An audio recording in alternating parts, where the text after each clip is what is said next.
ఉభయ సభలు ఉద్దేశించి గవర్నర్ ప్రసంగిస్తారు.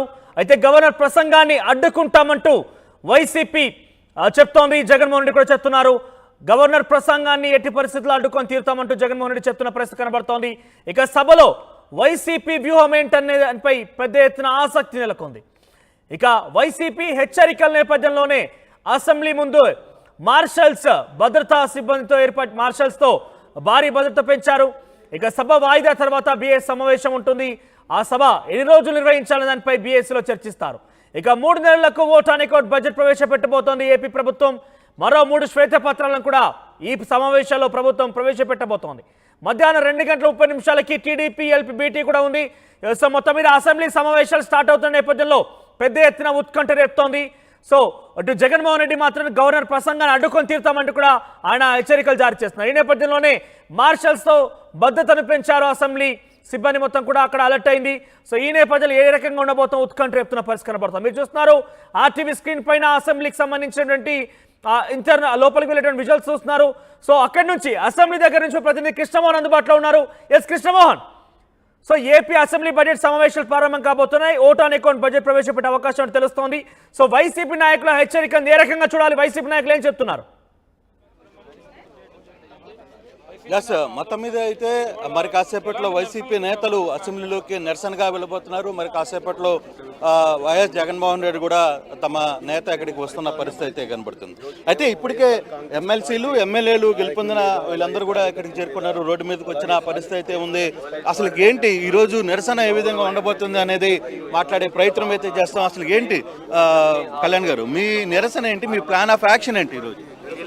నిరసన ఇదివరకే మన మాజీ ముఖ్యమంత్రి వర్యులు వైఎస్ జగన్మోహన్ రెడ్డి గారు వినుకొండలో చెప్పడం జరిగింది. ఈరోజు ఏదైతే గవర్నర్ గారి ప్రసంగం ఉందో దానికి ఖచ్చితంగా మేము మా నిరసన తెలియజేస్తామనేసి. ఎందుకంటే రాష్ట్రంలో జరుగుతున్న అనేక విషయాలు, చాలా బాధాకరమైన విషయాలు జరుగుతున్నాయి. దాన్ని ఎక్కడ లా అండ్ ఆర్డర్ కంట్రోల్ లేకుండా పోయింది. సో దాన్ని ప్రభుత్వం దృష్టికి తీసుకురావాలని గవర్నర్ గారి దృష్టికి తీసుకుని నిన్న మాజీ ముఖ్యమంత్రి గారు కలవడం జరిగింది. అలాగే ఈరోజు కూడా మన బడ్జెట్ సెషన్ కాబట్టి ఎమ్మెల్యేలు ఎమ్మెల్సీలు అందరూ కలిసి ఈరోజు అసెంబ్లీ ప్రాంగణంలో మా యొక్క ఆందోళనను, మా యొక్క నిరసనను తెలియజేయాలనుకున్నాం. అంటే రేపు ఢిల్లీ వెళ్ళే ప్లాన్ కూడా చేస్తున్నారు. ఎల్లుండి ఢిల్లీలో పెద్ద ఎత్తున నిరసన, అన్ని రాజకీయ పార్టీలను కలుపుకొని పోవాలని ఒక ప్రయత్నం ఏమైనా జరుగుతుంది? ఖచ్చితంగా జరుగుతుంది. అందుకే ఎల్లుండి జంతర్ మంతర్లో ధర్నా కానీ నిర్వహించబోతున్నాం. మాకు మద్దతుగా ఢిల్లీలో కొన్ని పార్టీలు కూడా మాకు మద్దతుగా రాబోతున్నారు. కాబట్టి ఈ విషయాన్ని, మన రాష్ట్రంలోనే జరుగుతున్న విషయాన్ని దేశం దృష్టికి తీసుకెళ్లాలని చెప్పేసి మా ప్రధాన ఉద్దేశం. చాలా మంది ఎమ్మెల్సీలు అందరూ కూడా ఇక్కడ నిరసన తెలుపుతున్న పరిస్థితి అయితే ఉంది. ఎలా చూస్తున్నారు? రేపు ఈరోజు కొంత యాక్షన్ ఆఫ్ ప్లాన్ చేస్తున్నారు. గవర్నర్ ముందు నిరసన తెలుపబోతున్నారు. రేపు ఎల్లుండి రేపు ఢిల్లీకి పోయే ప్లాన్ కూడా చేస్తున్నట్టుగా కనబడుతుంది. ఎల్లుండి అక్కడున్న ఢిల్లీలో అన్ని రాజకీయ పార్టీలను కలుపుకునే ప్లాన్ ఏమన్నా జరుగుతుందా? ఈరోజు కూటమి ప్రభుత్వం అధికారంలోకి వచ్చిన తర్వాత పరిపాలన, సంక్షేమం మీద అసలు దృష్టి సాధించకుండా కేవలం వైఎస్ఆర్ కాంగ్రెస్ పార్టీ నాయకుల మీద, అలాగే కార్యకర్తల మీద, సానుభూతి పరుల మీద ఈరోజు భౌతికంగా దాడులకి ఈరోజు దిగడం ఎంత దారుణమైన విషయమో మన ఆంధ్ర రాష్ట్ర ప్రజలందరూ కూడా చూస్తున్నారు. వాటికి నిరసనగా ఈరోజు మేము నల్ల కండువాలతో ఈరోజు నిరసన తెలియజేయడం జరుగుతుంది. రేపు 24వ తారీఖు ఢిల్లీలో కూడా ఈ ధర్నా కార్యక్రమం చేపట్టబోతున్నాం. సార్, ఆల్మోస్ట్ ఆల్ ఒక ప్లాన్ ఆఫ్ యాక్షన్ అయితే సిద్ధమైంది. ఇప్పటికే మీ అధినేత మరి కాసేపట్లో ఇక్కడికి రాబోతున్నారు. ఇక్కడి నుంచి గవర్నర్ ప్రసంగాన్ని అడ్డుకుపోయే పరిస్థితి. అంటే టైం చాలా తక్కువ టైంలోనే మీరు ఇప్పుడే ఢిల్లీ దాకా వెళ్ళిపోతున్నారు అన్న విమర్శలు కూడా మీ మీద వస్తున్నాయి. సార్, ఈరోజు నెల రోజుల పాలనా పరిస్థితి అలాగుంది. ఎందుకంటే నెల రోజులని మేము రోడ్డుకి వచ్చే పరిస్థితి, మా కార్యకర్తలకు కాపాడుకున్న పరిస్థితి ఈరోజు జరిగింది. ఎందుకంటే మాకు ఓటు వేసిన వాళ్ళు ఉండాలి, ఓటు అయిన వాళ్ళు ఉండడానికి లేదన్న పరిస్థితుల్లో హత్యారాజకాలు చేసిన పరిస్థితులు ఈరోజు ఒక నెలలోని ఈ పరిస్థితి రావడం మరీ దారుణమైన పరిస్థితి. తప్పకుండా మా కార్యకర్తల్ని, మా నాయకులు ఒక పరిస్థితి ఉంది. అందుకే నిన్న గవర్నర్ గారికి వివరించడం జరిగింది. ఈరోజు దాని మీద మా నాయకులు గారు, మా ఆది నాయకులు ఈరోజు ఈ కార్యక్రమం చేయడం జరిగింది. ఈ పరిస్థితి ప్రజలు గమనిస్తున్నారు. ఎందుకంటే ఒక నెలలోని ఈ పరిస్థితి మరీ దారుణమైన పరిస్థితి మా వాళ్ళకి కాపాడు. సార్, మొత్తం మీద అయితే ఒకటి ఎమ్మెల్సీలకు సంబంధించి, ఎమ్మెల్యేలకు సంబంధించిన వ్యవహారంలో కూడా రవి గారు యాక్షన్ ఆఫ్ ప్లాన్ చాలా స్పీడ్గా చేస్తున్నారు. కానీ తొందరపడిపోతున్నారేమో, కేవలం సమయం కూడా ఇవ్వట్లేదు. మీరేమో 50 హత్యలు జరిగాయి, 40 హత్యలు జరిగాయి అని చెప్తున్నారు. టీడీపీ ఒకటే చెప్తుంది. అసలు హత్యలు ఎక్కడ జరిగాయి, మీ దగ్గర లిస్ట్ ఉంటే చెప్పండి అని చెప్పి మాట్లాడుతున్న పరిస్థితి. లిస్ట్ ఇస్తామండి, లిస్ట్ ఇస్తాం, అందరి దగ్గరికి వెళ్తాం.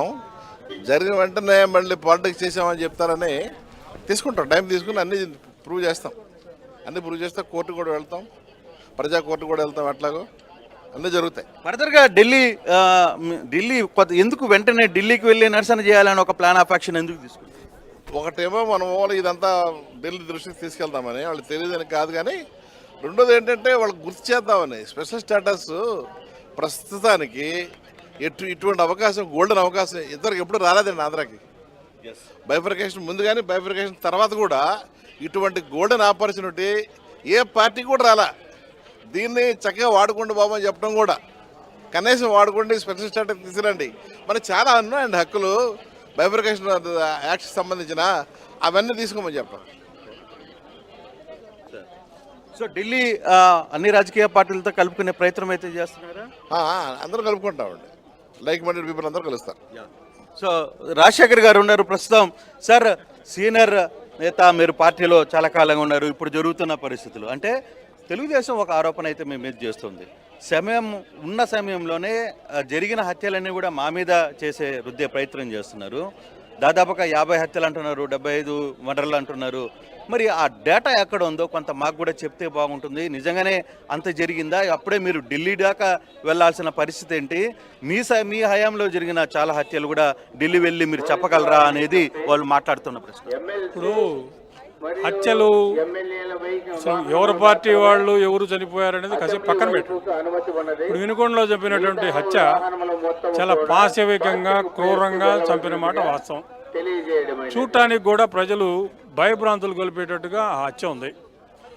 ఈ ప్రభుత్వం వచ్చింది, పోలీసులు స్ట్రిక్ట్గా ఉండి తెలుగుదేశం ప్రభుత్వం వచ్చింది అనేటువంటి ధైర్యం వాడికి గనక రాకపోతే ఇటువంటి పాశవికమైనటువంటి హత్య జరగదు కదా. ఇప్పుడు లా అండ్ ఆర్డర్ వాడు ఆ పార్టీ వాడా ఈ పార్టీ వాడు అనేది కాదు, లా అండ్ ఆర్డర్ కాపాడాల్సిన బాధ్యత మీ మీద ఉంది. ఇక్కడ మీరు ఫెయిల్ అయ్యారు. మొట్టమొదటి రోజే మీరు కనుక దీని మీద ఉక్కుపాదం మోపినట్టయితే ఏ పార్టీ వాడైనా ఎక్కడైనా అల్లరి గనక జరిగితే మీరు ఎఫ్ఐఆర్ రిజిస్టర్ చేసి వాళ్ళు లోపలేసినట్టు ఈ పరిస్థితి రాదు. ఎట్టి పరిస్థితుల్లో కూడా మీరు చేయలే, చాలా ఉదాసీనంగా కొడితే మళ్ళీ అన్నట్టుగా మీరు ప్రవర్తించారు తప్ప ఒకటి కాదు. మీరు తీసుకోవాల్సినటువంటి చర్యలు తీసుకోవడంలో మాత్రం ఫెయిల్ అయ్యారని చెప్పి మాత్రం చెబుతా ఉన్నాను. సో ఇప్పుడే వైసీపీ అధినేత జగన్మోహన్ రెడ్డి కూడా చేరుకుంటున్న పరిస్థితి అయితే మనం చూస్తున్నాం. జగన్మోహన్ రెడ్డి కూడా ఇక్కడ నిరసన తెలిపే ప్రయత్నం అయితే చేయబోతున్నారు. ఆయన కూడా తన కాన్వాయ్లో అసెంబ్లీ దగ్గరికి చేరుకున్నారు. ఇక్కడి నుంచి ఆయన నేరుగా నడుచుకుంటూ వచ్చి అసెంబ్లీ లోపల వరకు కూడా నిరసన తెలిపే ప్రయత్నం చేస్తారనేది పక్కా సమాచారం. సో జగన్మోహన్ రెడ్డి ఇప్పుడే చేరుకుంటున్న పరిస్థితి అయితే మనం చూస్తున్నాం. జగన్మోహన్ రెడ్డిని చూడంగానే ఎమ్మెల్సీలు అందరూ కూడా ఇక్కడికి వచ్చి ఆయనకి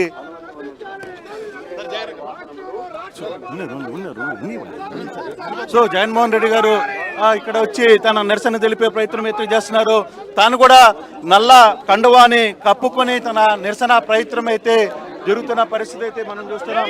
ఎమ్మెల్సీలకు కావచ్చు, లేకపోతే ఎమ్మెల్సీలకు సంబంధించిన విషయంలో పూర్తిగా కూడా జగన్మోహన్ రెడ్డి తర్వాత ఎమ్మెల్సీలు అందరూ కూడా ఆయనతో పాటు నిరసన తెలిపే ప్రయత్నం చేయడానికి ఆయన పెద్ద ఎత్తున కూడా జగన్మోహన్ రెడ్డితో పాటు ఇతర ఎమ్మెల్యేలందరూ కూడా, ఇతర ఎమ్మెల్సీలు, ఇతర వ్యక్తులందరూ కూడా ఇక్కడికి చేరుకుతున్న నిరసనని తెలిపే ప్రయత్నం అయితే పెద్ద ఎత్తున చేస్తున్న పరిస్థితి అయితే చూడాలి. సో ఇక్కడ నుంచి అసెంబ్లీ నడిచేంత వరకు కూడా, అసెంబ్లీ లోపల వరకు కూడా జగన్మోహన్ రెడ్డి పూర్తిగా కూడా ఇక్కడ వ్యవహారాన్ని నడిపించే ప్రయత్నం అయితే చేస్తున్నారు. అసెంబ్లీకి సంబంధించిన వ్యవహారంలో కావచ్చు, జగన్మోహన్ రెడ్డి ఇక్కడ నేరుగా నాయకులతో కావచ్చు, ఇతర నేతలతో కూడా ఆయన మాట్లాడే ప్రయత్నం అయితే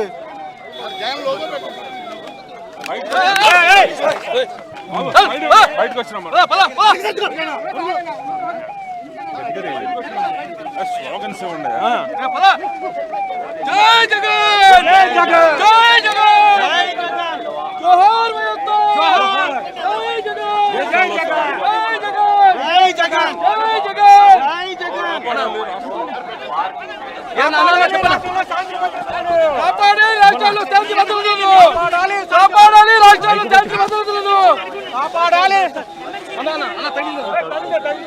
సరే నడు నడు సో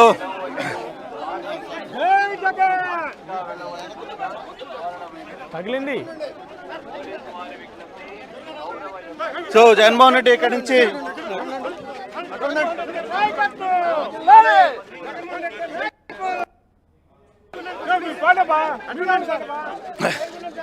ఎమ్మెల్యేలందరూ కూడా నడుచుకుంటా వస్తున్న ప్రయత్నం అయితే చూస్తున్నారు. జగన్మోహన్ రెడ్డి మాట్లాడే